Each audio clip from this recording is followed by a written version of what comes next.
Okay, hopefully everyone's having a fantastic day. This is your Sacramento real estate market update. It's 2024. I'm bringing on a guest, Sidney Poritz, who's an amazing realtor in our area. Sidney, how are you doing today? I'm doing great, Mark. I'm doing great. Thank you for having me. No worries, man. Okay, so we're gonna talk a little bit about real estate. Sydney does a lot of volume. We work in the same office downtown, and he's a rock star when it comes to real estate. And he is like I am, where we kind of did a lot of time in the Bay Area. We made our move to Sacramento. So if you guys have any questions regarding the area's golf course communities, because Sydney is an avid golfer. In fact, the first conversation I had with Sydney, he was like, "I love playing golf. I love selling houses. I love my family. That's what I'm all about." And I was like, all right, this is a good guy, man. Sidney, how are you doing, man? I'm doing great. And yeah, any questions about golf, I guarantee I'm gonna have better answers than Mark here on that. Okay. I 100%. yes, I do love golf. It is my number one passion, like you said, besides real estate and my family. So I'm hoping maybe we'll get some good golf questions here today. And as you probably have seen on some of my videos, I'm happy to, direct you on what good golf courses to play, right? Is the game plan. Well, here's the thing, Sydney. You might not know this, but we brought on a new team member, Ryan Gillette, who lives up in Serrano, avid golfer, played it in college. I'm going to introduce you guys to him, and maybe you guys can go out and go play golf. He's a rock star. He's awesome. He's a really great guy. And so we just brought him on the team, and he's great. But okay, let's jump right into real estate. And also, we have all these questions from people that have been asking on the channel. But like, how are you looking? It's busy. I mean, for us, it's swamped. And you and I are always kind of the same thing. So how are you feeling about 2024? Were you planning to go to Tahoe and now you're kind of back because it's kind of picking up? Because that's how I'm feeling right now. Yeah, I mean, usually you're like, oh, we're going to ease in the 2024. There's always this Super Bowl talk, right? Everything happens after the Super Bowl. Well, that is not happening this year. People are out in full force. There is new listings hitting the market, and buyers are hungry. Okay, I think it's simple to say that. And there's no let's wait till a certain time. I think it's go time right now. And I started showing properties, uh, you know, on New Year's Day. I had a client who was, ready to go. So, and then I got a couple new listings coming out, which I think are going to go live as soon as I can get them on the market. And, we had tour today and there's some great new properties coming out. And I think we're ready to go this year. The thing that completely is confusing, right, about the market is how fast it changed, right? End of last year, we're hitting the sevens, we're hitting the eights, and all of a sudden it's like, oh man, this is just like, oh, buyer demand, yeah, cold season, everything too. And all of a sudden we flip, interest rates are going down, and instantly, instead of like thinking normally, yeah, 15th, everything slowly picks up and everything too, everything's like gone. Like everything's like, we went to a meeting this day. We have our meeting same office. It was a packed house of people. Everyone is kind of like, and comparatively towards like maybe like a month ago where we saw maybe like three listings on tour, they're okay. Today it was like the listings that we saw that were going to go on the market for like next week. I mean, there's a lot of things popping up right now. What do you Yeah, I think? mean, we saw some vent houses today, not only on our tour, but I checked out a couple other properties, and you know, I started I started texting for dollars, I guess you want to say. I'm like, all right, we need to see this one, we need to see this one, and it's just because we've been so hungry for those properties, and it's tough to tell your clients like, hey, listen, I know we're ready to buy. Uh, you love this area. There's nothing available, right? I mean, that's like the worst conversation to have because you're trying to create houses that are not there, right? You can send out letters, you can do all that stuff, but when you start seeing properties that are for sale, let's go, right? Let's get them to the people that really need to see them, and I think providing that value for our clients to say, I saw this property today, it's going to be on the market tomorrow, let's get out there as soon as possible, right? So I think that is a huge benefit, which I always tell my clients that you know I've seen this property already, I've toured it, I've seen the inside and outs, and I know it fits what you're looking for. Well, okay, here's the thing. I know there's a lot of shops, in the Sacramento area. They're kind of like, dialing for dollars and all this stuff too. And you and I kind of run the same type of like, we work the same kind of way where we really get into our clients' heads and kind of figure out exactly what they're looking for. Like, and I think that's a lost art in real estate. I think people are more like 4-bedroom, 2-bath. This is the price point. Here you go. Here's everything that you got out there and you pick what you want. For me, and I know you're the same way, I pride myself in basically going like, what do you like? Do you like a modern farmhouse? Do you like this? Do you like that? So when I see it, I'm like so excited for them. I'm like, oh, I found you this. I found you. This Yeah. is awesome, you know? And I think that's a good thing, right? I mean, if you're, you know, if you're just really, a client tells you, hey, I need a 4-bedroom, 2-bath in this specific area, or I like this, and you just keep giving them, I guess, not necessarily junk properties, but properties that they're not interested in. Like when you get excited about one, they're going to be like, well, you keep sending me. But like when you go, it's time. We need to go see this property. I believe this is the one. And a lot of times when people get inside there, they're like, wow, Sidney, you really know what we're looking for. This is, there's always going to be the times where it's like, well, we don't really like this. It's not going to fit. Right. But we like 9 out of the 10, it's maybe a 9 out of 10, maybe we can do this, maybe we can't. But yeah, really focusing in on your clients and knowing, I'm finding you great properties. I'm trying to find them before they, potentially hit the market or as early as possible so we can get there, get in front of the agent if you really like it. I think you're saying the right things, the lost art in some sense. Well, I think that's the thing. I mean, I think a lot of people are so focused on like closing the deal that they don't focus on like, finding the perfect house for people. I mean, the thing about being in real estate is that it's a long-term relationship with a person, to know their style, to know what they like. So you can kind of keep an eye out for them, you know what I mean? And just like, like I said, get excited and be all happy for them. For me also, I look at it my way, right? I'm not moving in a house. It's like either it's an 8, 9, or 10. My wife will be like 9 or 10, but for me, I could see a little bit more of like the floors and stuff. But for me, that's kind of for me. And I tell all my clients too, I'm like, if you don't like it and it's not making you excited, and this isn't a house that you're dying to close and like you're waiting and counting the days until you get those keys, I wouldn't do it. I mean, you might, it's all good. But for me, I'm like, you know what I mean? Yeah. This is a very big purchase, right? I mean, it's easy to say that, but when clients tell you that, I can still remember the first time I walked in that door and I knew it was the one, right?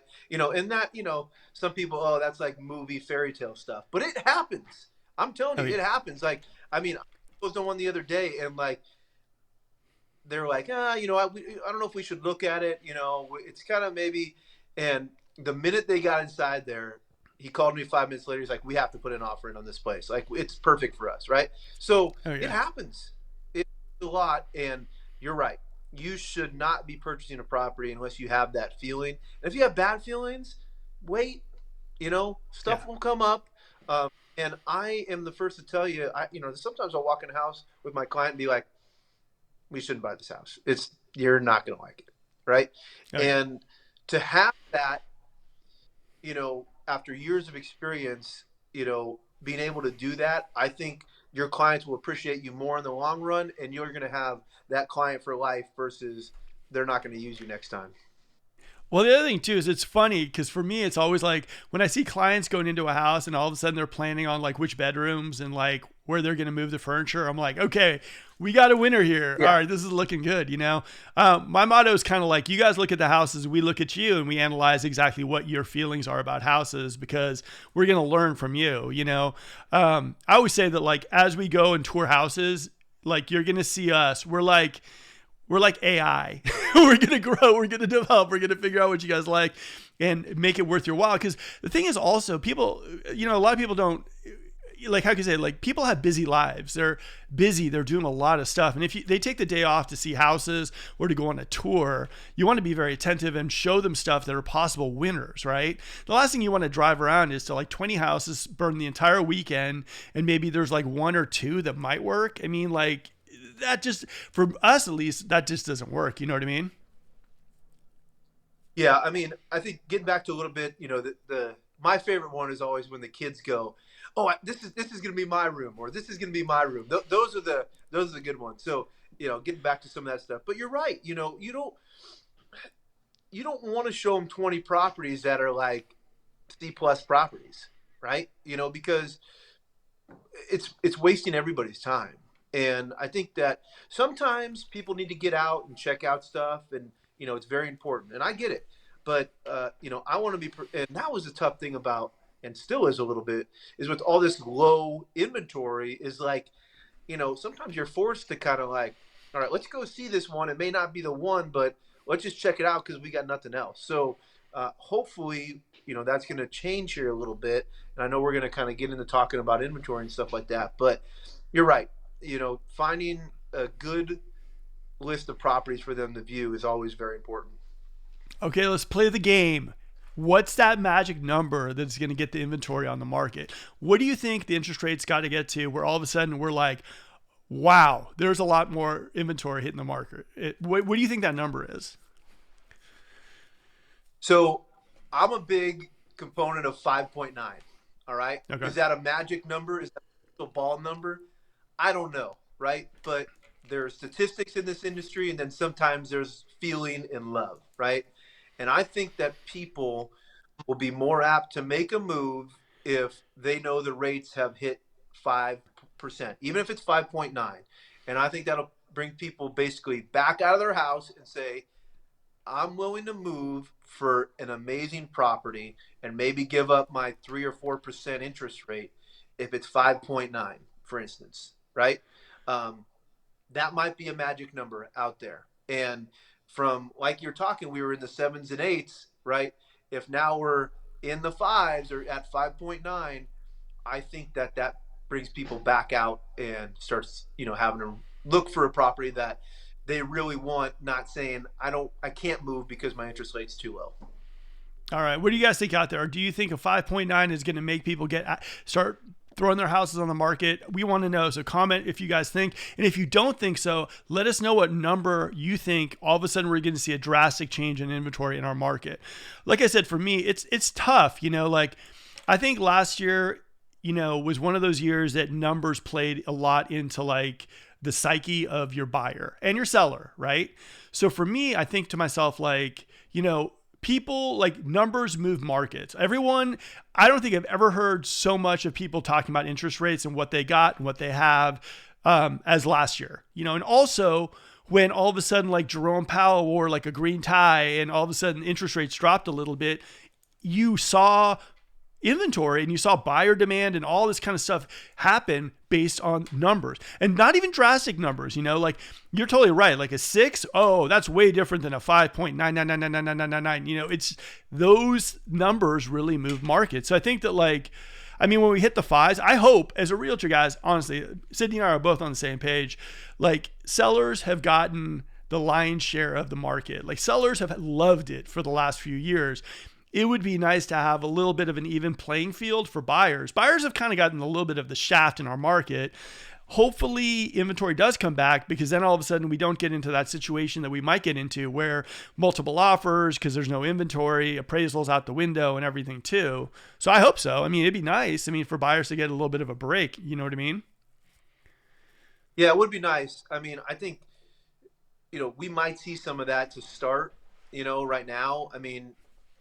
I'm in the same situation, and this is kind of a tough one to stomach, but, I went out last weekend, we submitted an offer, and this agent just won't get back to us, right? Won't get back to us. And we gave him, a really good offer.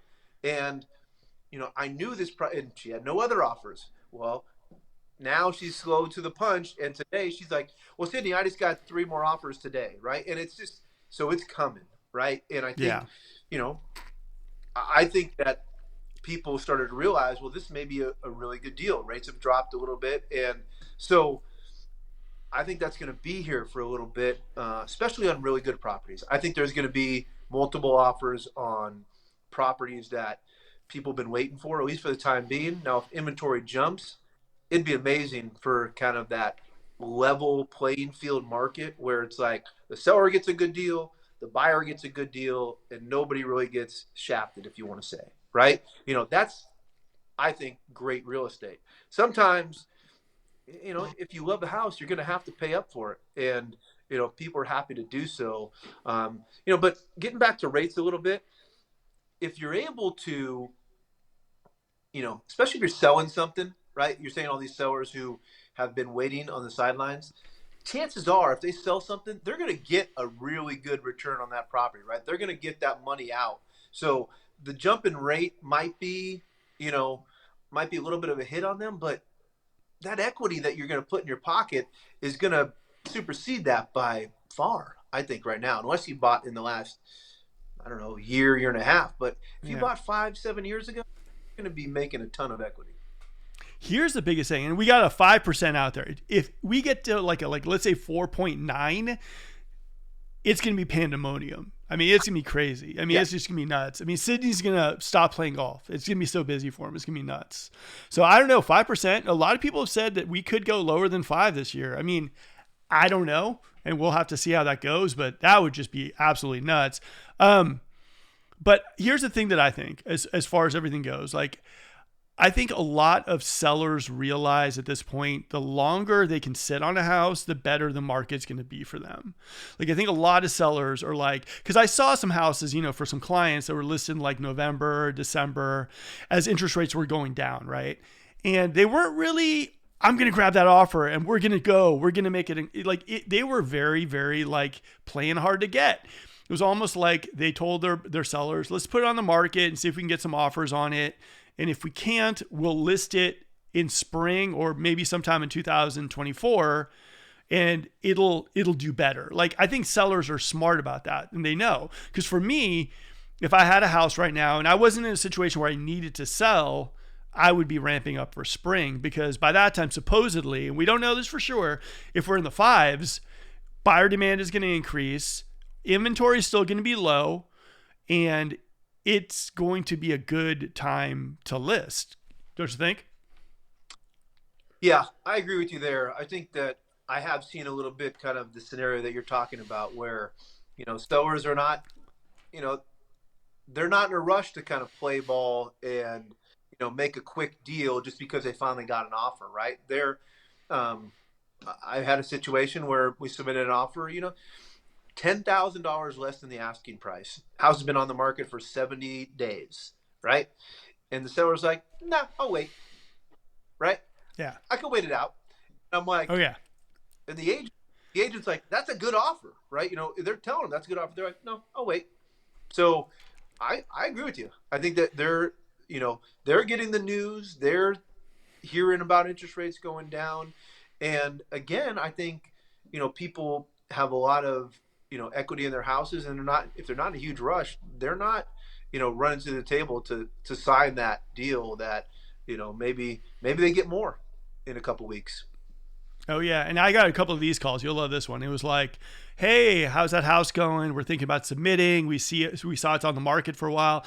And they're like, well, we're going to keep it on the market for about another couple of days, and then we're going to be taking it off and we're going to be relisting it in spring. I got at least 3 of those calls during December, and it was just like frustrating.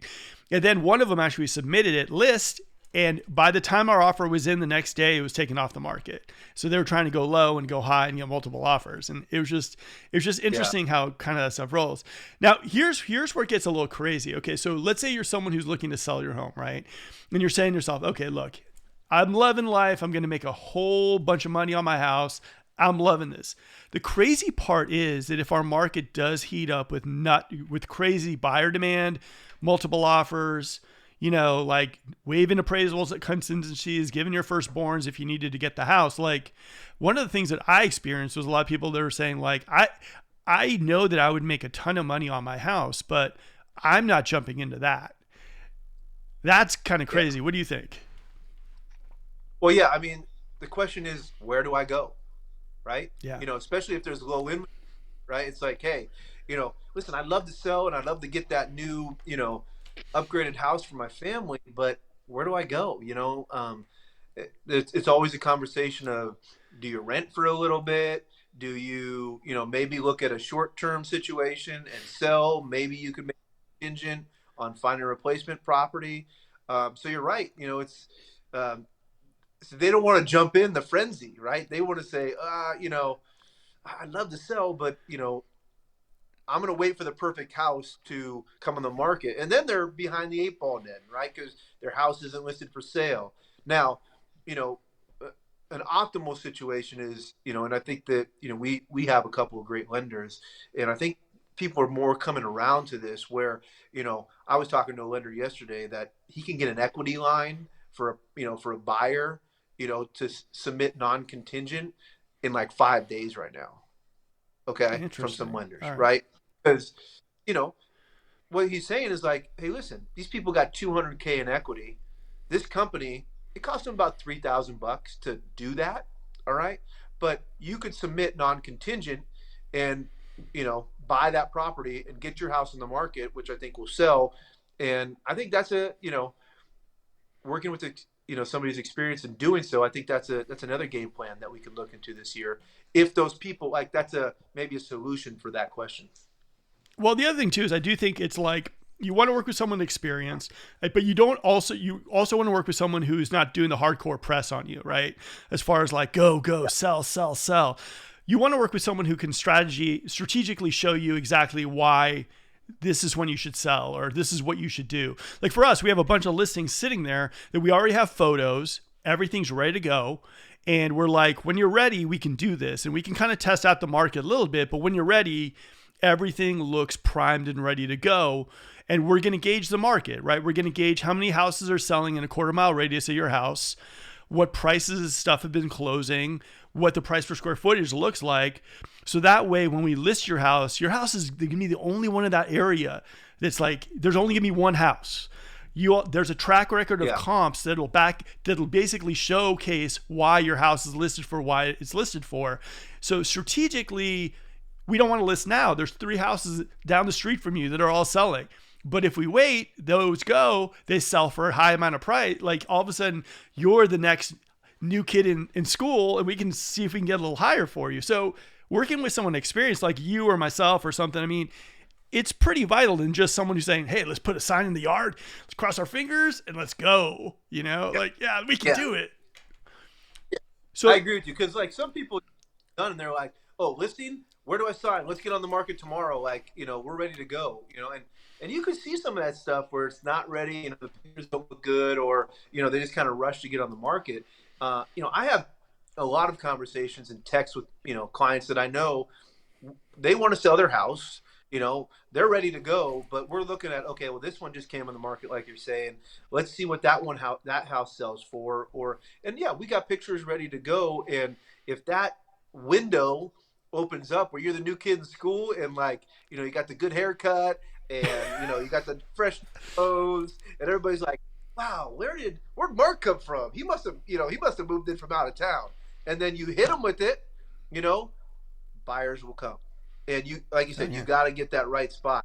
I mean, it is very important. So, there's a lot of strategy in this business. There's a lot of, knowledge you have to not basically shoot yourself in the foot by just throwing the house in the market at any given time.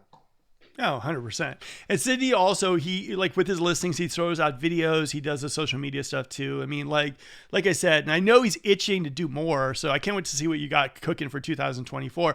So you and a lender you work with, Nick Street, I think it is, do a video out there too. Yep. So that's good. Like I think social media and videos are so important because I do think that the relationship of a realtor and their clients, lenders and their clients, they need to really feel everyone's different. Everyone's different, and you should have that relationship with someone you feel comfortable with because, guys, it's not as easy as just like contacting a realtor, buying a house, and then calling it a day. A lot of times you'll be with this realtor for a long, long time. So you got to pick exactly who you kind of gel with, who you kind of have relatability with, and who you don't mind getting a billion calls from. I mean, it's really, really important. And that's one of the things that, like, doing media, doing videos, putting yourself out there as a realtor professional or a mortgage professional, or even a title person or inspector, it's really, really good because it's almost like you're doing job interviews where you're talking about who you are. And so that's my spiel on that. All right, if you guys have any questions regarding the market, if you guys are thinking of buying, selling, Sidney, what are the areas that you do a lot of East Sacramento, a lot of Land Park. Like, what are like your 3 top areas that you're like looking at going like, ooh, I'm loving those areas right now? Yeah, I mean, I obviously, I've kind of jump through the scope of Sacramento. I started selling real estate in 2008. Got my license then, and done all sorts of different avenues of investing and rentals and things like that. So, um, you know, East Sacramento is still a very hot location for a lot of people, right? I mean, everybody always loves the Fab 40s. I've lived on 48th Street. I still have a couple of rentals there, and every time I put them on the market, people love it, and I love it there. I love going there, but it it seems like, and COVID had a little bit of something to do with this, but people are getting more bang for their buck in Carmichael, Wilhagen, Sierra Oaks, and definitely Arden Park, right? I think those are locations that I keep my eye on a lot more for, in my part of my life right now, where a lot of my clients are in these 2-1s or 3-1s maybe, and they need to get bigger because they're having more kids or, whatever, home office. So, when you get in these locations that I just mentioned, you have bigger backyards, you have pools, you have, more rooms, more bathrooms. And I think there's a kind of a shift, of those kind of people who always loved East Sacramento, but they just, it's really tough to find something that is going to be big enough for them. So they're moving out a little bit, I guess, if you want to call it the suburbs, but, they're moving out of the city in the core of the city. But I still consider those locations kind of the core of Sacramento. You don't have to jump on a freeway. You can still jump on J or H Street and head downtown if you want to, or to East Sac. It's amazing though. Back in the day, it's like, oh, I'm moving out to the suburbs. I'm moving all the way out to Wilhagen. You know what I mean? Like, and now it's like our suburbs are like what, like Rockland or like, Folsom. I mean, those are the areas that are out there. I mean, it pushed out so far. And then all of a sudden, well, before that, it was like a Fair Oaks, you know what I mean? And now it's like Folsom and Wilhagen is like not a suburb. I mean, it's a suburb, but it's more like I just want a little bit of space, not a whole lot of space. I don't want to do a lot of driving on the freeway, but I'm still somewhat close to downtown. It's kind of crazy how Sacramento's just grown. You know what I mean? It really has. And I think that, people people still want to be able to be close enough to go to those restaurants, maybe go to a Kings game, right? Stuff like that, go downtown. And, a lot of Sacramento, people know us for the state, right? A lot of state employees, definitely, you know, people know us for the Kings, but we have a huge medical, you know,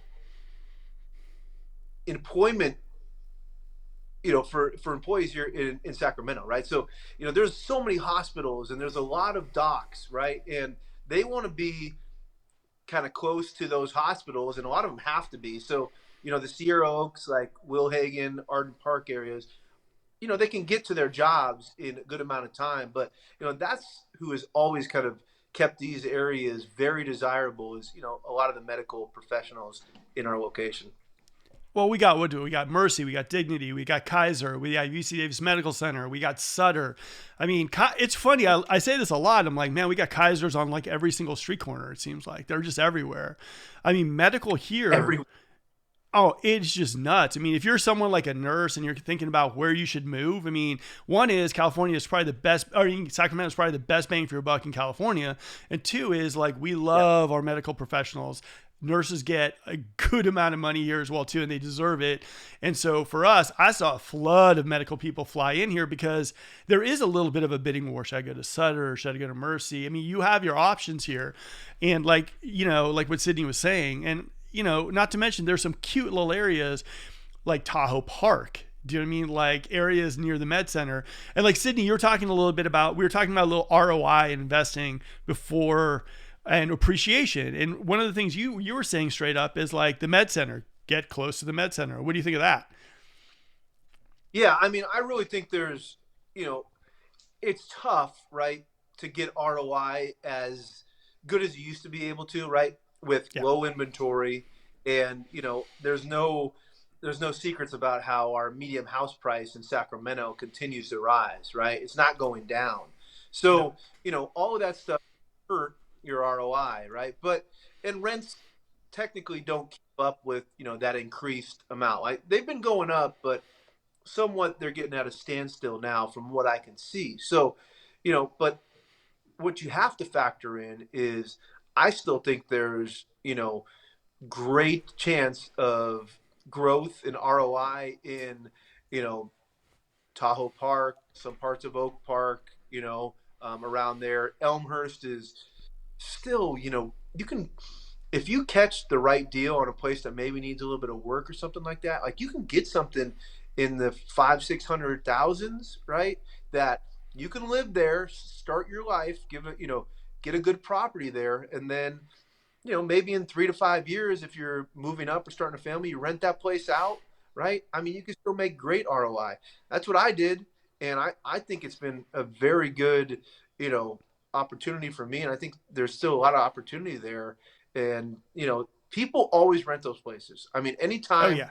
those locations come up, it's like day 1 or 2, you got tons of applications.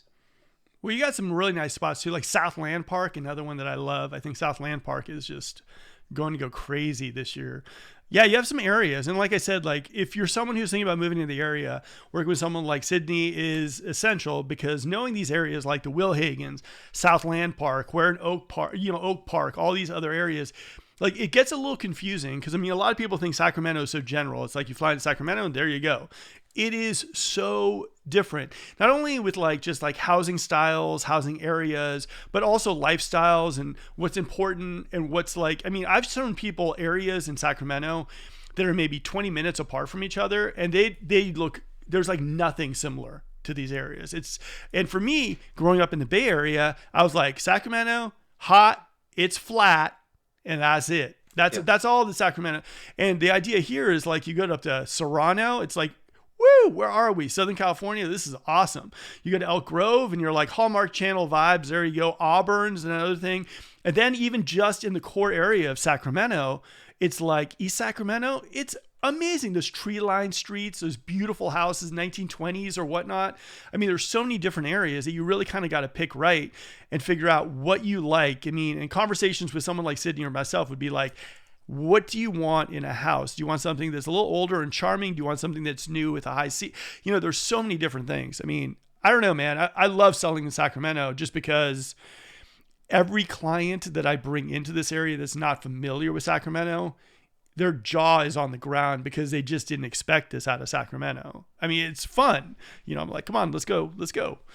What do you think? Yeah, it's great. And, you bring up some good points. I mean, it literally can be like one street to the other street in Sacramento, right? When you go down, this one location on, let's say like Northrop, for instance, right?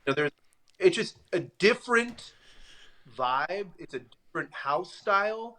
And if you don't live here or you haven't experienced that or you haven't sold houses as long as we have, you don't know that. Like people just think, oh, this is a great deal.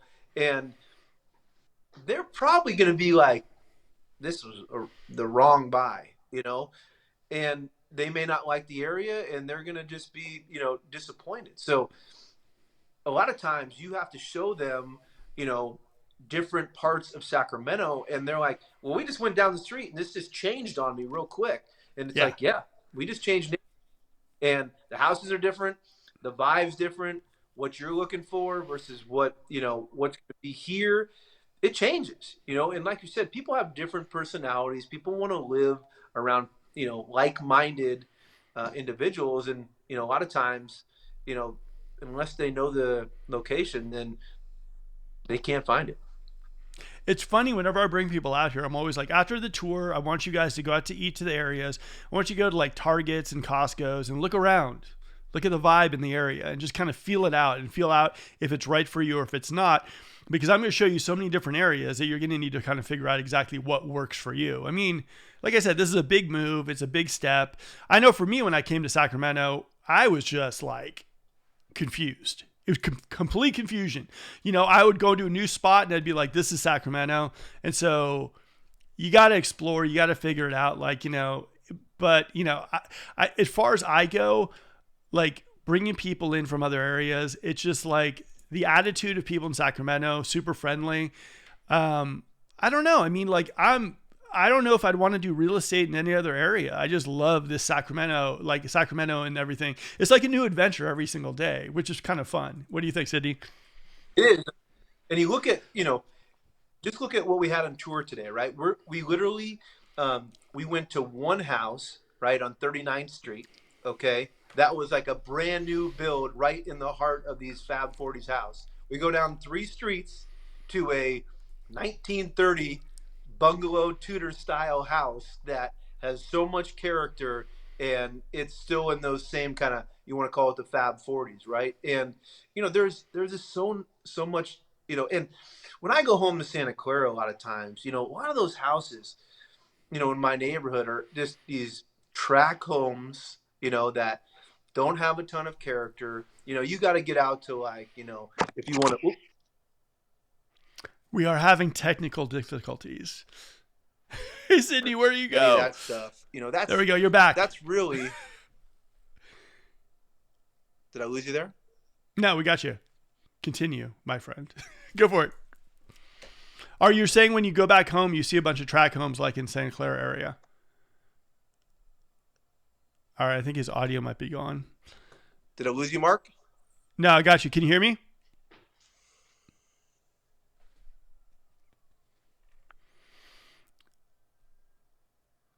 All right, Sydney's going to pop on in a second. We're going to go through some of the questions and all this stuff as well, too.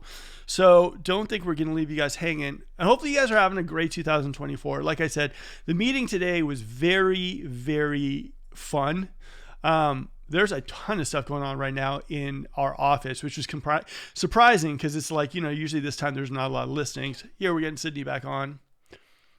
Dun, dun, dun. All right, there we go. You back? The areas that I just. All right, there we go. Now I can hear you too. Okay, so hit it. Yeah. You were talking about Santa Clara. Yeah. So I got so excited talking about Sacramento that I just dropped off. Technical. But, yeah. So Santa Clara, the track homes out there, Sacramento just has so much character. So, when I bring people, like you said, coming from San Jose, Santa Clara, those areas, unless they're like in Willow Glen or these areas of that part that have character, they're amazed by how lovely the houses are, how much, character they have. And, it's not flat here. I mean, you could, there's a lot of hills you drive through, you go up different streets in East Sac, and it's just, it's a great place. And I tell people growing up in Santa Clara, we used to play on the streets and everybody knew each other's name. I go back to my parents' house now, and nobody comes outside, right? Yeah. But in my neighborhood, in Arden Park, I come out on a Saturday and there's 10 kids playing, in the street, and like they're on their bikes. And it's just, like you said, people that come here and move here, they love it because of, the people. I really think, the people are friendly and easy to get along with. And, it's great to move into communities like that. Not to mention the affordability, man. I mean, what you could get here, I couldn't even imagine. I mean, the idea, like, and I have a lot of friends who live in the Bay Area, and it's just it's a brutal thing. I mean, I got a lot of people that need their, have to work a couple jobs to pay the mortgage. And, we've moved out so many people like, hey, I sold my 1,300 square foot condo for $2 million. I'm coming out to Sacramento. Do you think I can find anything that I'll like? And I'm like, come on, let's go. Let's go. Yeah. And then they're just like blown away. So for me, at least, like, yeah, paying a mortgage isn't fun, right? It's not paying every single month, but at least, like, if you're paying a mortgage, pay it to something that you love. Do you know what I mean? That you say to yourself, hey, I love my house. Like, this is a house that I've always wanted. This is great. And, it makes the payments a little bit better when you have something that you're happy with. And I think that's what Sacramento delivers. I mean, a lot of people love the California lifestyle. I love it. I love the idea that, an hour and 20 minutes, I'm skiing if I want to be.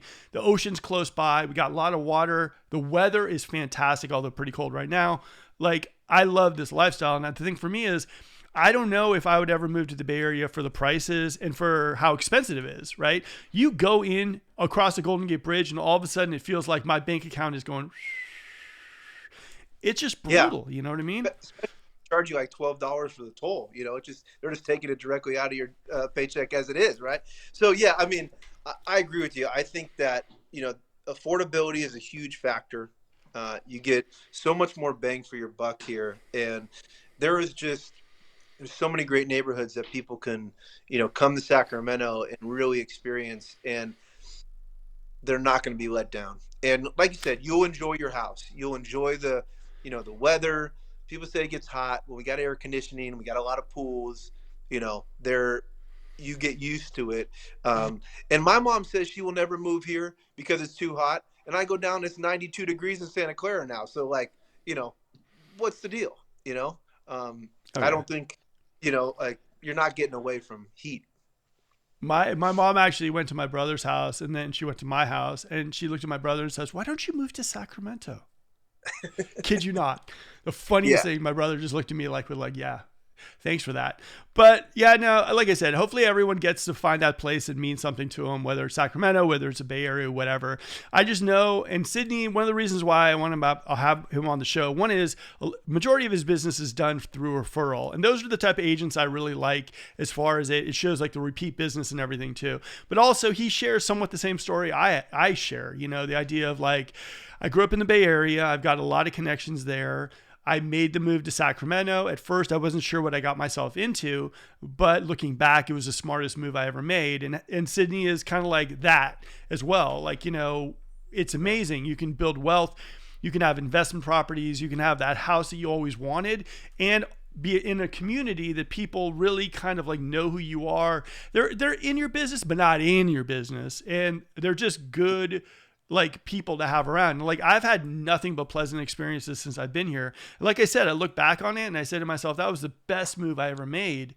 And I didn't really give up too much. I felt as far as the California lifestyle that I wanted. I always wanted a pool, and in the Bay Area, I knew either like I'd have to pay a whole lot of money to have a house with a pool. And number two is I'd never have the weather that I could actually enjoy the pool. Because I grew up with friends with pools. And they weren't like, oh, I can't wait to lay out by the pool and take a little swim and everything. They were like, I dare you to jump in that pool. I dare you to swim across the pool. It was an enjoyable pool. This is fun weather, man. So Sidney, I got some questions that came in. I want you to come on board and answer some questions with me. And if you guys have any questions regarding everything, hopefully you guys are enjoying the show too. Sidney's an awesome guy, really, really good integrity, great realtor. So if you have any questions for him directly as well too, I'm going to put his contact information on the description of this YouTube video. Now you might be asking, well, why is Mark bringing on another realtor? Doesn't he want all the business? My idea is this: you guys should have choices when it comes to real estate agents, and for me and realtors. I bring on people that for me have proven and have seen and are just good people, high integrity. So if for some reason the gray hairs don't work for you and you want someone with less gray hairs, there you go. It could work, So that's the thing, guys. And hopefully you like Sidney because he's a rock star, and I really love talking to people and have people on the show like Sidney. All right, let's go to some questions. Grandstanding done. Our home price is going up in 2024 because affordability is low at the medium price. The real price rise is going to be at the low end. But how many sellers are going to hold out until interest rates drop? What do you think, Sidney? Yeah, I mean, I think there's a good point there. I think, obviously we've talked about medium house pricing, right? So obviously it continues to go up in Sacramento. So there's no doubt about it at, I guess, the lower end, it's going to continue to rise. And I still think at the top level, I mean, we, in our meeting today, we looked at it, the average home sale price went up another $10,000 on, just sales in our office alone.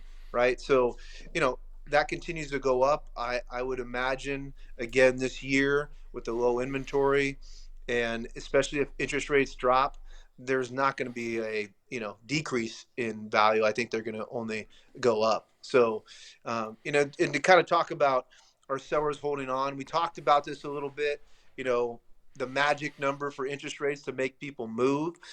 I think as rates continue to go down, I think whether it's my magic number of 5.9 or anything lower, people are going to start to peak interest and see what's out there. And they're not even going to be thinking, I'm just going to stay in this house forever. Yeah. For me, I think if interest rates keep going down inventory is going to get eaten up. There's going to be less homes on the market, and there's basic supply and demand. And I think, I think we could get into the situation if we're in the fives, let's say by summertime, and we're going to have our spring rush and our summer month rush of people moving into this area. We always do. Even on bad markets, we have that kind of going. You could see home prices kind of go up. I just don't know where they're going to go. Now, that's the thing. If interest rates somehow go up and we're back at 7 or 8s, I think all bets are off. But I think if interest rates continue to go down, and a lot of people are like, well, we've got new homes, so that should supplement. They're not building enough new homes to actually make a huge, there's enough. There's a lot of building happening, but not so much so that it's going to throw so many houses on the market that house prices are going to go down. So I would say be aware, but I would say if anything, this market is one of those things that you really need to follow interest rates and follow inventory levels. And learn about the communities and areas before you jump in and just kind of figure out what the demand is. Sydney and I both talked offline, and demand is different from from area to area in Sacramento. It's just different. I mean, and you can kind of gauge that based on apps out there and everything too. So just kind of be a little bit aware, but unless interest rates start going back up again, I'd see prices going up. All right, next one. Who wins? I recently spent some time in Elk Grove for work. It's really nice. Sky River Casino's fun, but the shopping in Roseville can't be beat. Okay, this is Elk Grove versus Roseville. What do you think, Sidney? Yeah, I mean, with Arden Fair basically kind of being, a tough strip mall, I guess if you want to say now, they lost their Nordstroms and all that. If you're a shopper, there's no place but Roseville. I mean, that's hands down.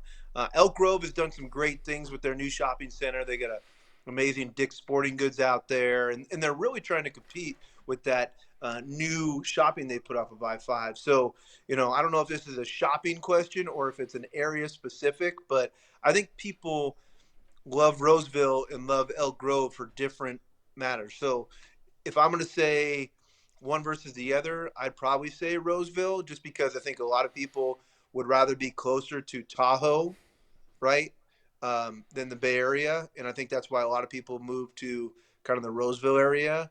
And, they like the schools out there. So and it's a little newer build. There's Elk Grove was really popular in the early 2000s. So I would say my personal preference would be Roseville over Elk Grove. All right.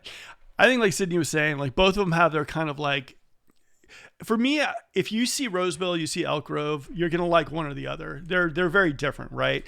I think the thing with the 757 right now, especially in Elk Grove, is the fact that they're actually building in the heart of Elk Grove, or the main area of Elk Grove.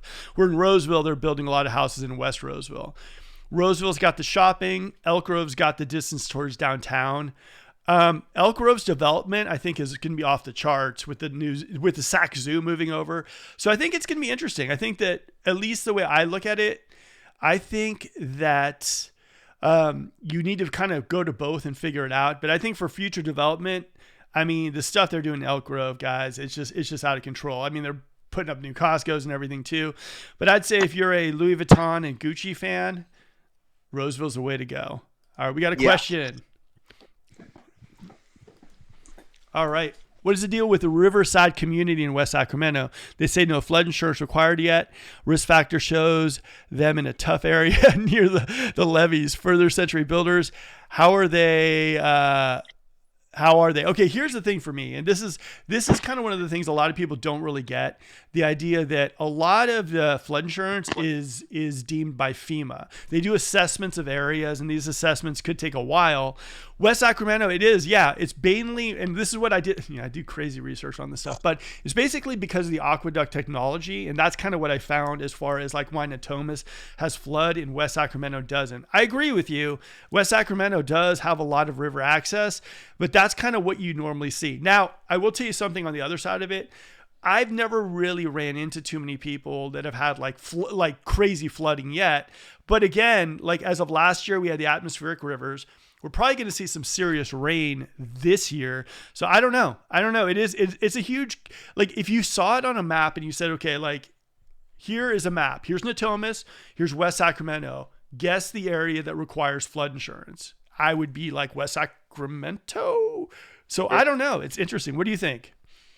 Yeah, I mean, flood insurance, it's always been fairly inexpensive, right? But insurance Yeah. in general is a big, it's a new change to the market, right? Where, not only flood insurance is going up, just getting regular home insurance is, you know, definitely those prices have risen over the days. So, yeah, I mean, flood insurance, it's some places it's required, some places it's not. I think people have differences of opinion on flood insurance.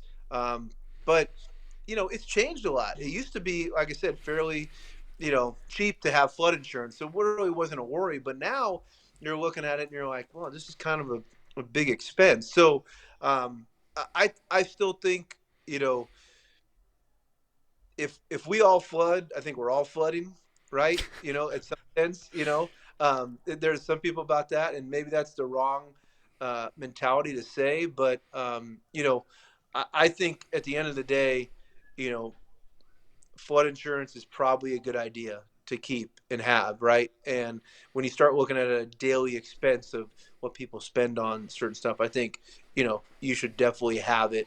And, I wouldn't necessarily base your decision off of where you want to buy based off of one requires flood insurance, one doesn't. Okay. Yeah. I don't think, I don't think that's a good idea. I think, you don't want to just live in an area that you really don't like just because they don't require flood insurance, right? I think you want to know the areas because Natomas is a lot different than what West Sacramento, right? There's Yep. two different vibes, right? So you really want to check that out. Well, I think also here's the thing though, how I see it is that like as of last year when we got those atmospheric rivers, the fences, the flooding and everything too, I think insurance was seen a little bit more. Yes, we have our burn season during the summer where something goes and the sky's red around here for sure. But I don't think it was factored into like the real actual like, oh, I need it because my house is going to flood or I need it because my house is going to burn down. I think it was more along the lines of like, how much am I going to need to pay? It wasn't really that. And I think the thing is last year with the atmospheric rivers, people did have to kind of say, wow, my fence fell down. I'm going to have to I have to go to my insurance to get this taken care of. And so for us in the Sacramento area, it's becoming a little bit more a reality of because of harsher kind of weather conditions. Like it's already it's raining right now, and we probably will see some additional rain happen within the next couple of months. So I think that right now it's going to become less of like, hey, this is how much I'm paying, and more of like, I need to ensure that my house is in an area where it's not going to burn down or it's not going to flood. And I think that with the current weather conditions in Sacramento, we're being tested right now.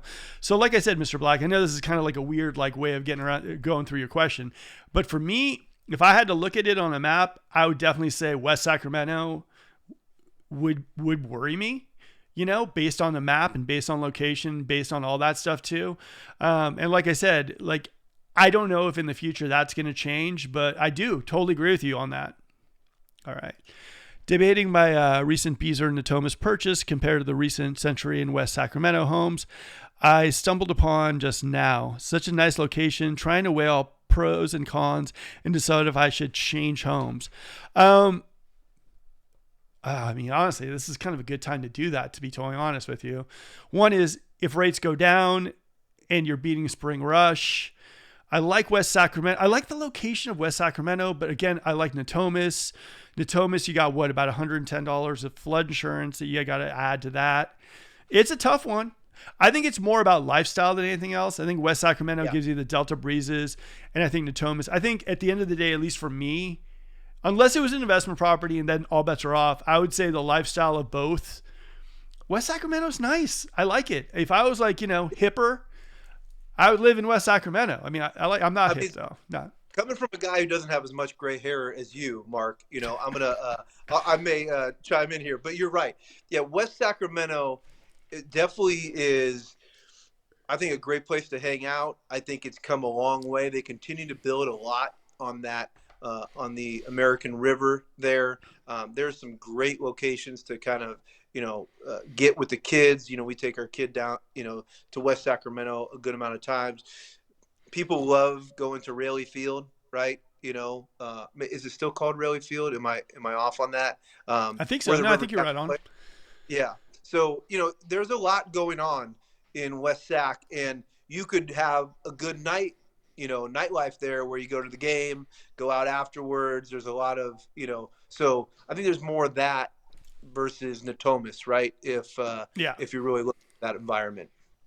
I would say also if you're someone who like works downtown, even though Natomas is relatively close, I do like that West Sacramento kind of like idea, right? It's a little country-ish when you drive out to West Sacramento, but the south that area is really, really nice. Okay, so Mr. Black says Melrose, they'll both have them. Guys, honestly, in the Sacramento area, you're not going to find a builder that doesn't have or doesn't do Melrose. I mean, I've seen special assessments in El Dorado up to $560 a month. So Melrose is kind of part of the game. Now, here's the question, though, that I would say. Yes, you're going to pay for Melrose, but you need to figure out exactly what your Melrose are going to go to, future development of areas. Now, this is something a lot of people don't factor in. They just go get a house and they're like, I got to pay Melrose, I got to do it. What's it actually going to? Are there going to be more schools, more parks? What exactly is this going to? And that's the type of stuff a lot of these builders are going to be able to tell you. For example, if you're someone who says, I need my kids in a high school that's nearby, find out if that Melrose is going to go towards that. Like, you can figure that out. And that would be something for me. If I'm going to be paying Melrose, I want to make sure that wherever I'm living, the Melrose is going to do things that for me fit my lifestyle and fit my needs. You know what I mean? Yeah. And they've built those Melrose into these new developments, right? To pay for those things, to make it better for the community, right? Firefighters and schools and, all sorts of, parks, all sorts of things. So, sometimes they get a bad rap, but they are a good tax to, help your lifestyle, for that new build. Okay, Mr. Black says it comes down to comparison between Beazer and Century builds, the latter of which I am new with. Both are very close to downtown. I will tell you one thing about Beazer. I like them as a builder. Folsom, I think they're a little bit overpriced, but for the most part, I think Beazer does good quality homes. I know exactly where you bought. You bought in the Cove, my guess. I like that community. I think it's modern, sleek. I think it's close enough to downtown. I like the gym facility and everything too. You have HOAs. Yes, you have Melrose, but I think it's a nice kind of like a little cute community in there. But as far as builders, I know almost every single builder in Century I'm not even too aware of. So I know Beazer has a pretty solid reputation, but at the same time, I'd go to like the Better Business Bureau and just look around and see what kind of forums or what people are saying. But also the other thing to take into account too when looking at new home builders is like, the Beazer in Dallas is going to be different than the Beazer in California. Beazer in if they're building Los Angeles is going to be different than the Beazer here. They pick their construction crews based on location. So if you're going to look at reputation, try to look as niche and as close to pinpoint accuracy to where you're looking. Like Taylor Morrison in Dallas compared to Taylor Morrison like in California or in Northern California, totally different things. So just keep that in mind when you're looking for reviews or anything. Oh, yeah. Okay, so do me a favor, though. Look specifically based on areas, right? Go Northern California Beazer homes. Try that for almost all the builders, and you're going to get a little bit better of an assessment. Like I said, they pick build crews based on the area, so hopefully that helps. If you want to also, give me a buzz. I can talk to you a little bit about it, but Century I'm not really too knowledgeable on, which would worry me because I pretty much know all the builders in this area. Hey, Mark, okay, I have to say that you are probably the go-to guy for new builds. You know them. Thanks, like the back of your hand. So this guy seems like he has a lot of questions about the new builds, and there'd be nobody better to call than you. I'd probably even come to you with those questions too. Yeah, new homes, man. It's crazy how much new homes are a part of our and here's the thing, a lot of people we're lucky to have new homes. Here are the things for as far as Sidney and I in real estate, right? Two things that we're super lucky about. One is that we have an area like the Bay Area that can funnel into our market, and we're the bang for your buck for the Bay Area. We're really lucky to have that. It's great to have a market like the Bay Area that can flood our market with people looking for homes and paying premiums for a lot of the people in Sacramento who want to sell their homes, right? That's number one, that we're really lucky. The other thing about Sacramento is, unlike the Bay Area that's built on a peninsula, we have a lot of land, not only for new homes and new home communities, but also for new businesses that might pop in the area. So we're very, very lucky geographically. I mean, we have a lot of good things going for the Sacramento Sacramento area, which makes it for me a fantastic bet. All right, we got another question. All right. Ooh, okay. I like this one. Hey, Mark, good investment rental opportunities in new construction. Okay. I still like Anatolia. I think it's Elk Grove Unified School District. You can get something brand new, low fives. I like that. I think Roseville in the long run, West Roseville could be good if you go to Meritage or DR Horton. I like those.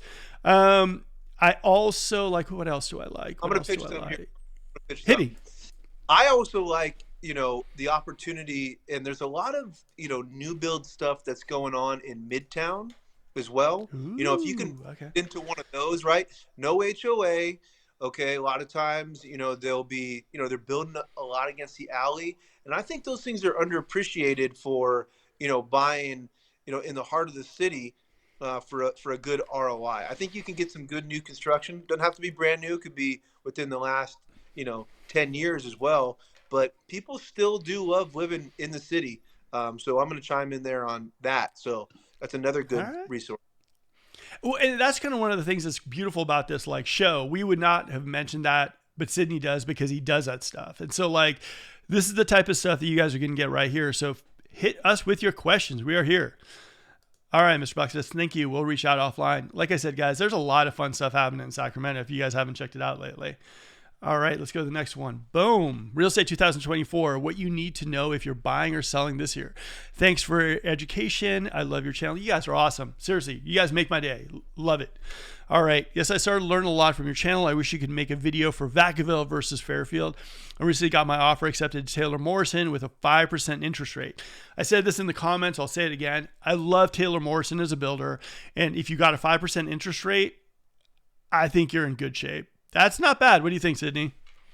Yeah, I mean, that's a great deal. And, I know a lot of these, obviously you'll have more experience with this than myself. And I just want to give you an FYI. I might lose battery here on this phone and I'm going to jump, but I'll be right back with you. Okay. So, all right, good deal. But 5% right now on a new build, I know that a lot of new builds are giving incentives, right, to use their lenders and to get in there. I think it's a great deal. I mean, I think you should be very happy with what you got. Taylor Morrison. All right, here we go. I need Mark to help me sell and buy my next home. Hopefully the equity lets me move up to a larger home in acreage in Loomis and El Dorado Hills. I asked him in the next one, I'm like, what do you like, Loomis or El Dorado? What works for you? He's like, hard to tell, a tie. I mean, Loomis and Rockland is closer to shopping. At Roseville, El Dorado Hills, close to shopping in Folsom.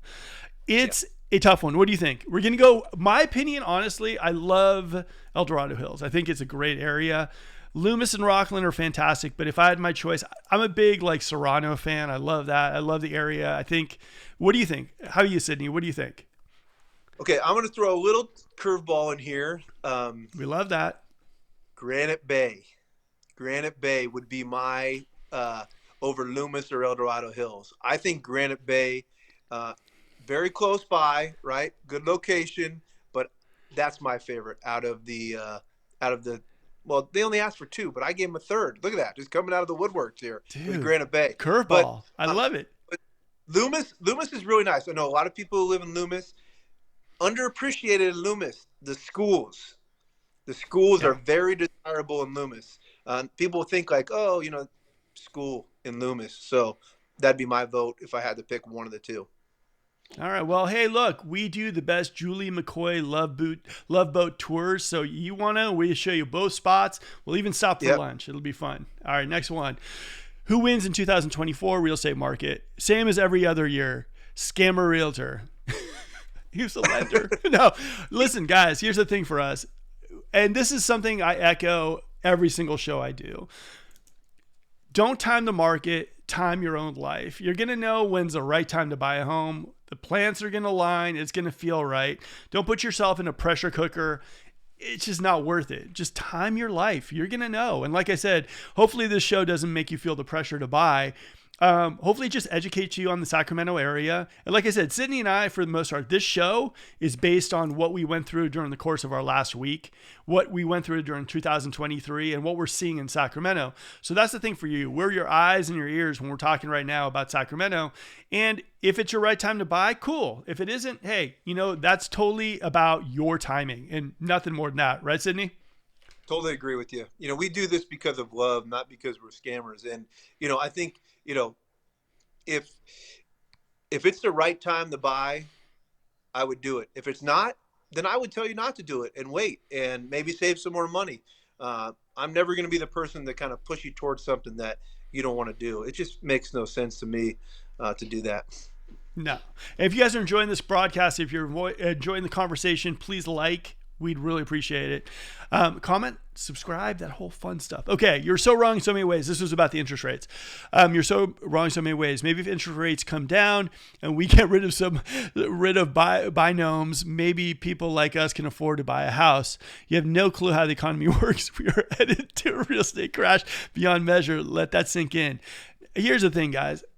I honestly, like, if inventory levels were like super high and it just, the inventory is dictating the fact that we're not going in that direction. And that's the thing that a lot of people don't get. Like, even when buyer demand was low comparatively towards the inventory that we had out there, it was still very active. And so, like, we're seeing in some areas like 50% like lower than the inventory we normally get. So I don't know. Like I said, like, it's just one of those things at this point where inventory is going to dictate. Here, let me see if I can get Sidney back on.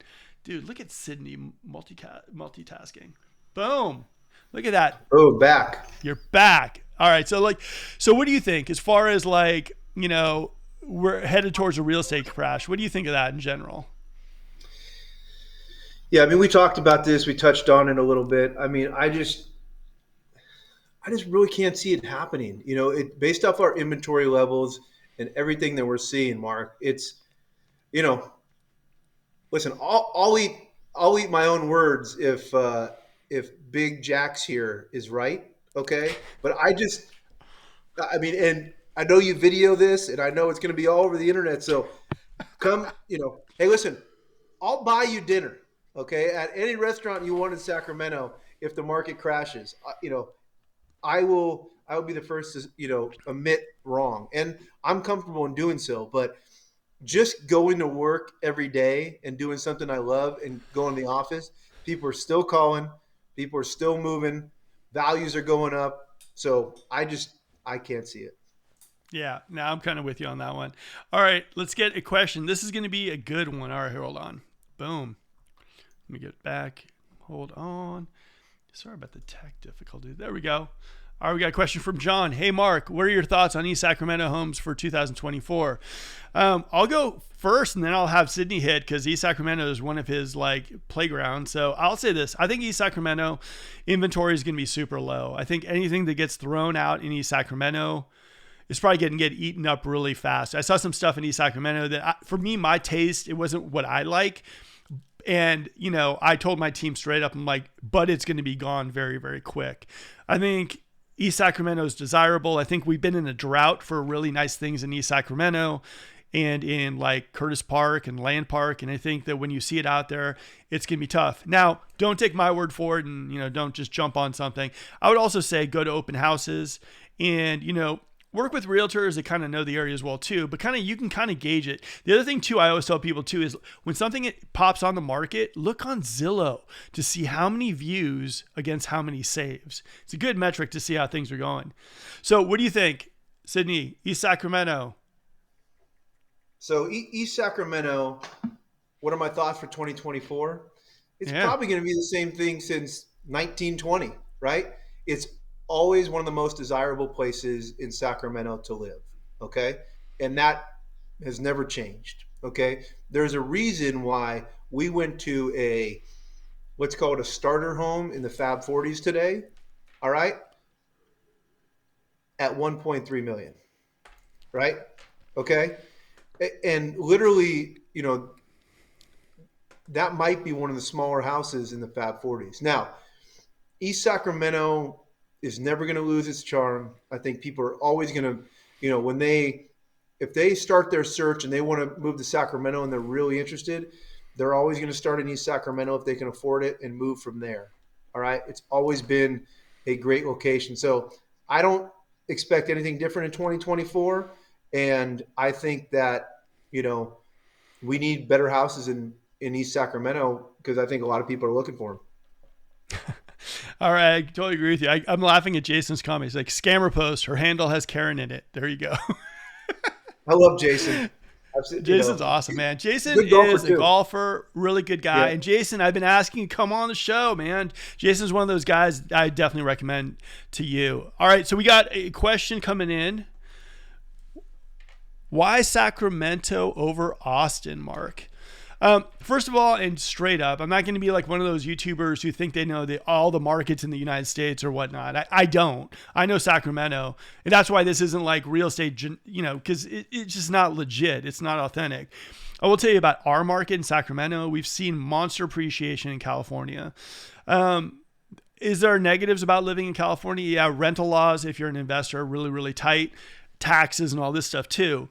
As far as what I know is about Austin, Austin's a beautiful place. I've seen pictures of it too. The thing that turned me off a little bit about Austin, honestly, is I have my oldest daughter was looking at Austin for schools.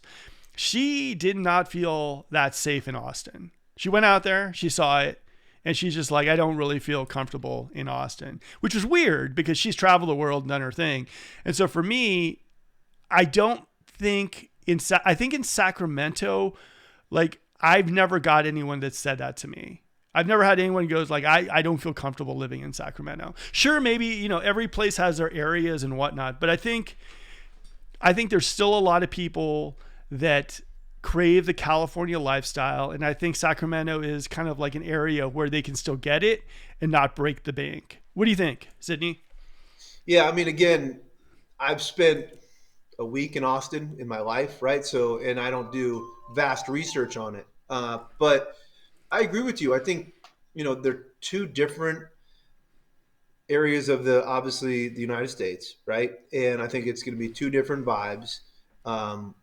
And speaking to Sacramento, it's always going to be a great place. We got a lot of places to live near the river. I know Austin has a little bit of that as well, but Sacramento, there's a reason that I have no plans to move out of Sacramento, right? Yeah. I love it here. And I've helped many clients move from all different parts of the United States that have come to Sacramento. A lot of people from the Bay Area, and, just speaking to Sacramento, it's great. And, I've been to Austin.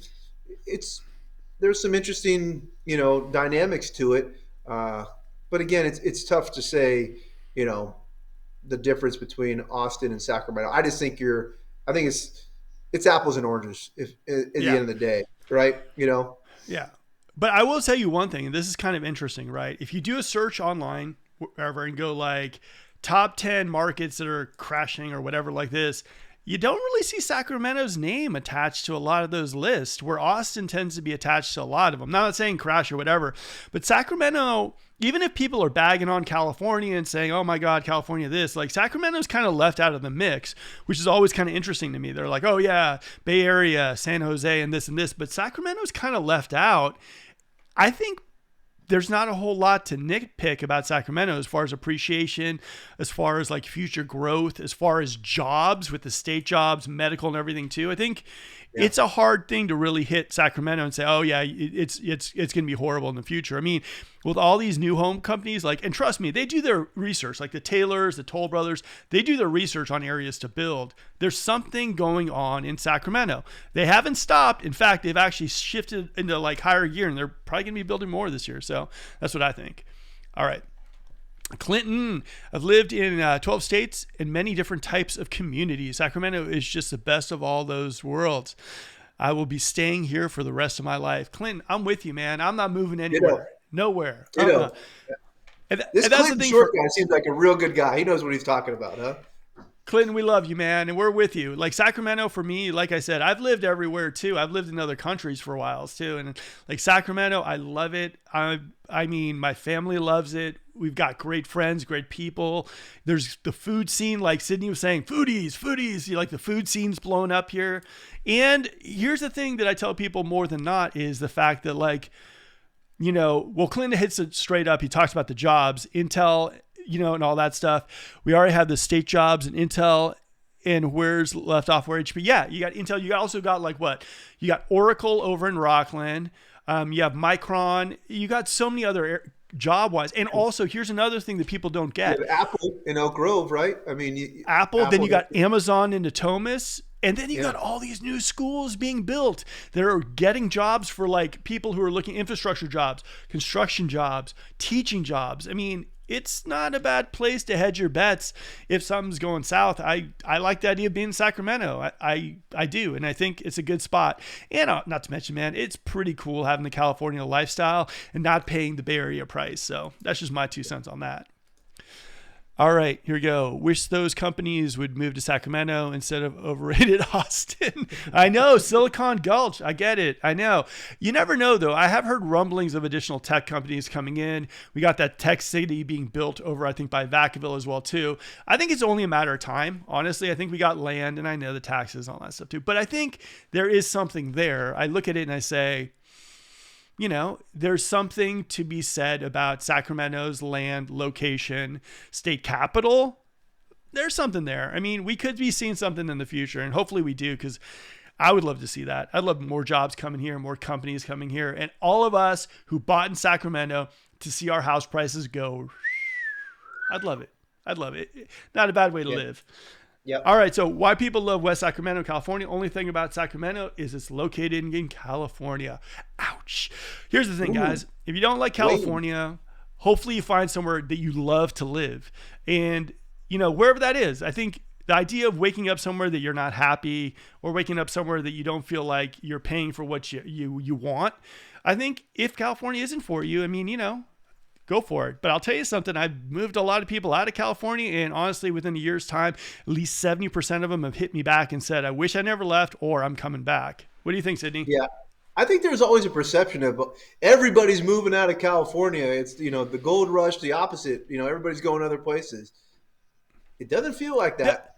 You know, I'll tell you, and the stats don't really back it up. But if that was the case, we'd be driving our streets and being every house is for sale. And that's not the case at all. Right. I mean, inventory would show that everybody's just getting out of, you know, Sacramento or California, and it's just not the case. So, I mean, I think that is, I think California is still very desirable to be.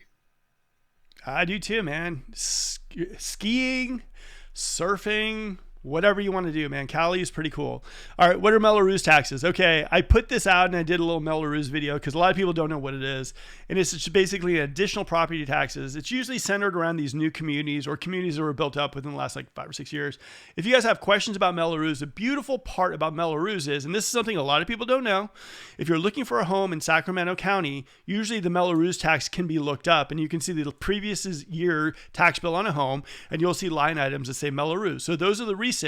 And the new ones, yes, Melrose additional tax. If you got to any new home community, they're going to be there. Sorry. I wish I could change that. Sidney and I wish that we could not have you guys pay Melrose and that everything was already built.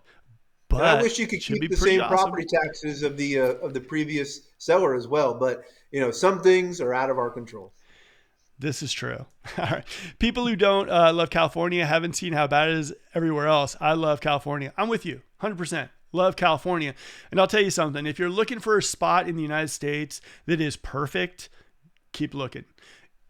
Different spots for different places. And honestly, guys, I'm not moving out of California anytime soon. I love California and I love the lifestyle here and I love the people here. So for me, California. All right. Next one. Auburn, California is a good place to live. Yeah, I heard fire insurance can cost up to $10,000. Yeah, it can actually cost more than that in some spots too. What have you seen? The highest price house insurance or home insurance with fire? What do you think? Yeah, I was talking to my insurance agent the other day just because he was helping me on, you know, a wood shake roof in the city, right? And, you know, they were going to be looking at probably, I think he was saying about, I think it was like almost $7,000 a year, right? In the city, right? You know, we're not talking out in Auburn or El Dorado County or Placer County, any of those ones. So, yeah, I mean, over 10,000 starts to get, you know, very small percentage, but yeah, I've seen $10,000 to $15,000 easy. And some people, you know, here's the deal: the insurance companies are going to raise the rates so high, So people basically can't afford it, and because they don't really want to insure, Yeah. they'd Oh yeah. rather just, not insure and go other places, unfortunately. Yeah. Well, you guys are enjoying this broadcast. Please like. I know we're going a little longer. Sidney, you're good to go, right? You're not going anywhere. I'm good. I'm good. Yeah, I Good. got it. We got a few. We got a few more questions, and I'll let you go for the night. Should you still buy in Folsom Ranch in Folsom, California? You provided a lot of good information. I feel like I toured Paris in 24 hours. Well, I appreciate it. We're going to be doing these areas tours like West Roseville, like Antolia, all that spot, or in Rancho as well too. So stay tuned for those. We're going to give you guys a 2024 update on all the new homes that are being built. All right. Sacramento real estate, how's the housing market? What's the price for Lincoln Toll Brothers? That's gonna be about $2 million, but they're 1 acre lots. Toll Brothers, if you didn't know, Sidney, they're building these estate homes in Lincoln, $2 million on 1 acre, and these things are like 6,000 square feet. It's just gonna be phenomenal. We can go Wow. out there and film. There's going to be a lot of interest for those because, people like, you know, they like those premium lots. That's one thing I do know. All right, Mark, any notable large companies from the Bay Area you've heard considering making the move to Sacramento? Thanks. I'm going to actually bring a friend of mine from the Bay Area who's got some of these rumors, and they're rumors, and we're going to showcase them on this channel and talk a little bit about what, as far as employers, might be coming to the Sacramento area. So stay tuned for that. Also, guys, if you're liking the broadcast, please like. It would mean a lot to me and the YouTube algorithm. All right, we're going to go through some polls, and we are done for the night. And hopefully you guys are enjoying Sidney. He's an awesome guy, like I said. And I'm going to be bringing on some awesome guests on this channel. And, it's going to be more fun 2024. So I'm excited. Who is loving the dropping interest rates? 76% said yes, 24% no. Those are all the cash buyers, right? Yeah, maybe those are the cash buyers of people who don't need to borrow money. I don't know. That it seems like that should be 100 to 0%, right? Don't you Oh, think? yeah. I mean, Oh, no, who doesn't I'm want? with you. Yeah, the only But I was listening to an investor, and he was actually upset that they're dropping the interest rates because obviously you can get better deals sometimes when interest rates. So maybe not everybody loves it, but vast majority of people do love the interest rates dropping. yeah, I do. I mean, although I will tell you one thing though, if you wait till summertime, the interest rates as a buyer could be your worst enemy if inventory doesn't pick up. So just be a little bit aware. Like a lot of people are assuming, oh yeah, there's a small minority of people looking to buy when interest rates drop. You have more people who now can actually afford to buy, and people who are really interested because they think that interest rates might go back up again. So just be aware of that. It's not anything like hardcore press, buy, but just something to consider. All right. Clinton says, I'm determined to buy before June. He says, I really hope the interest rates keep going down. I hope they do. I hope we see rates 5 below. But I hope also, the biggest thing for me is I hope it drives inventory back into the market so the buyers don't have to suffer the market where they're waiving appraisals and contingencies, bringing in money for the gaps and everything too. So Clinton, I'm with you, man. I want buyers to get a break. I want buyers to get a house. I want all the Sacramento folk who grew up in this area also that for the most part, like might not be able to afford something. I hope they get a break, and I hope everyone gets to experience home ownership. And I think in Sacramento, if you can get into something, I think in the future, it's going to be great. So yeah, Clinton, I'm with you, man. That's a good point, Mark.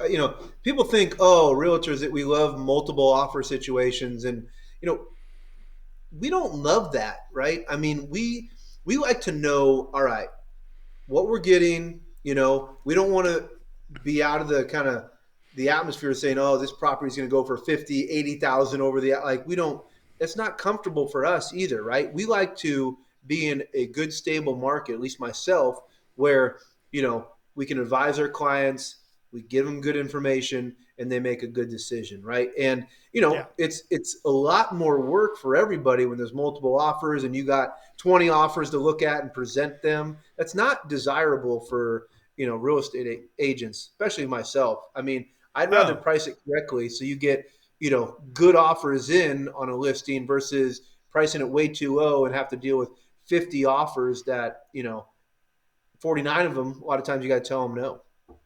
Yeah, the telling the no and hearing the stories. Hey, my clients have been looking for so long.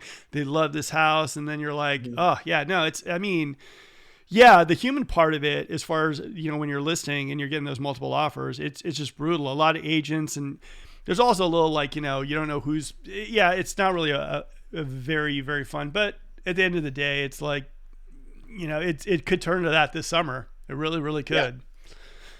All right, here we go. Who wins, Roseville or Elk Grove? Oh man, everyone's going with Sidney on this one. Roseville. Oh man, I like Roseville too, guys. Say it, but sometimes I'm right, man. Sometimes I'm right. I know. I will tell you this one thing on this channel, straight up for you guys. If anyone wants to buy me a house in either Elk Grove or Roseville, I will gladly take it with a smile on my face.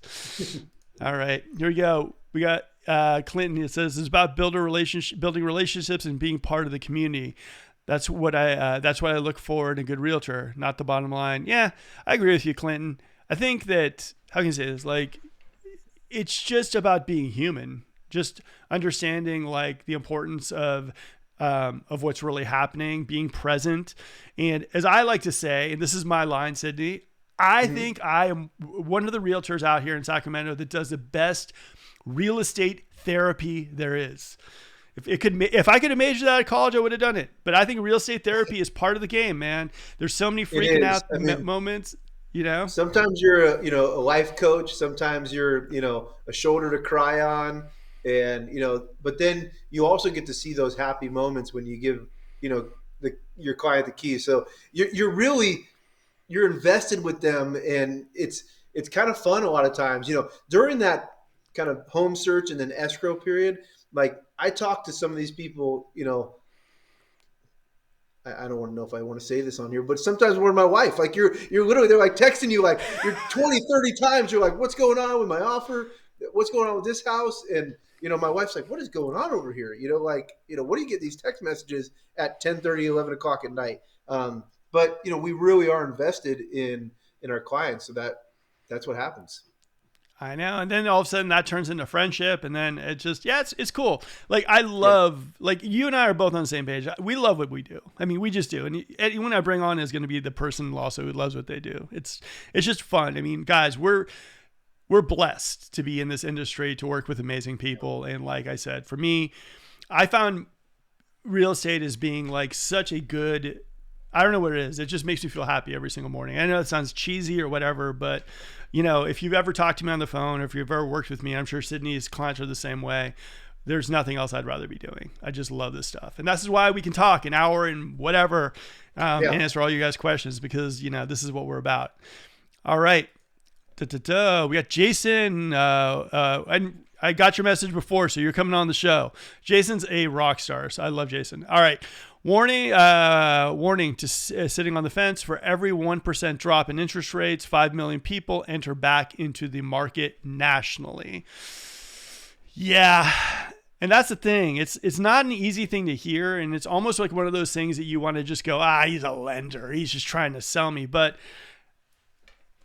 if interest rates keep dropping, it's going to be a real brutal situation. And the thing that's worse about the appraisal thing, where people are waiving appraisal, a lot of people, especially with the debt we got going on, job situation, recession, a lot of people don't have an extra $10,000, $15,000 they can put in to bridge the gap.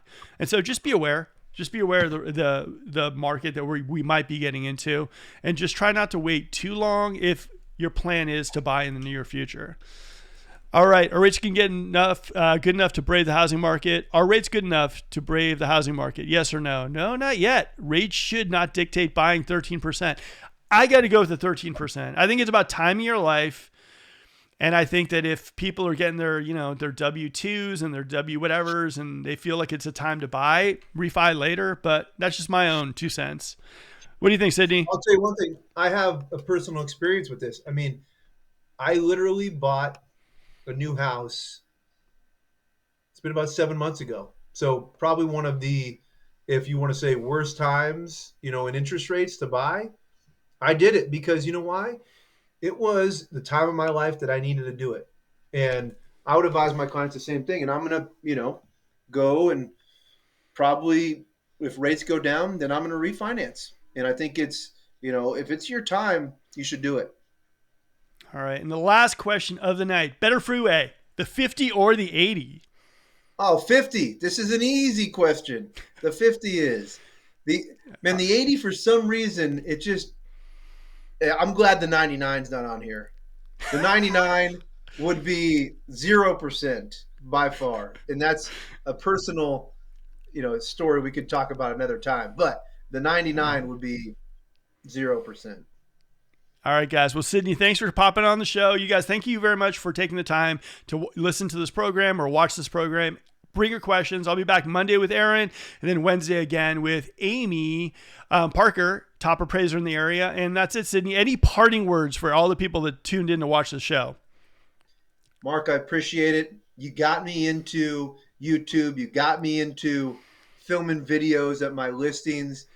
You're the man. Hopefully we can do this again soon. And I really enjoyed it. I had you at hello, man. All right, guys. Thanks for tuning in. We are out of here. Have a good one, guys. Guess what, guys? The video just ended. But don't worry, we have more videos just like that one right over there. And if you missed that red subscribe button during the course of the video, we got you covered right there. Hit that subscribe button. We promise to bring you some amazing content. We won't let you down. Now, if you're looking for a team in the Sacramento metro area to work with, we'd love to talk to you one-on-one. We always include a Zoom link down below, so book a time where we can talk to you a little one-on-one, find out exactly what your real estate needs are.